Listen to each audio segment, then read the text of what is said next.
कांगड़ा का प्रधान भी कलेक्टर होता है। ये लाइन कोई कहावत नहीं बल्कि सच्चाई है, क्योंकि एक वक्त ऐसा भी था जब कांगड़ा जनपद में सरपंच की ताकत किसी जज से कम नहीं मानी जाती थी। ब्रिटिश राज से पहले कांगड़ा की पंचायतें सिर्फ बातचीत का मंच नहीं थी, ये फैसला सुनाने वाली, सजा तय करने वाली और झगड़े निपटाने वाली असली अदालतें थी, जिनका जिक्र हमें इस किताब में मिलता है। गांव में जमीन का बंटवारा हो, पशु चोरी की शिकायत हो या शादी ब्याह का विवाद, सरपंच का फैसला ही आखिरी होता था।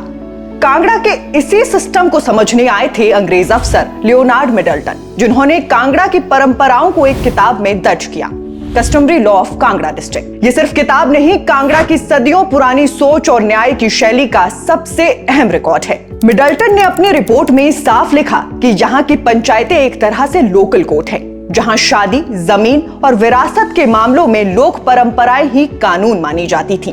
कुछ जातियों में बेटी को जमीन नहीं मिलती थी, कुछ में पुनर्विवाह चलता था, सबकी अपनी अपनी रीति। और इसी लोकल सिस्टम को देखकर अंग्रेजों ने कस्टमरी लॉ बनाया, यानी लोक परंपराओं को ही अंग्रेजी कानून की शक्ल दी गई। ये कानून कांगड़ा की जमीन रिकॉर्डिंग, टैक्स सिस्टम और परिवार कानून की नींव बना। बाकी आज जो तहसील और अदालतों में केस चलते हैं, कभी वो सब कुछ पंचायत में ही सुलझ जाता था, वो भी बिना फीस, बिना वकील। क्योंकि उस वक्त कांगड़ा की पंचायतें भ्रष्टाचार का अड्डा नहीं, लोक न्याय की मिसाल।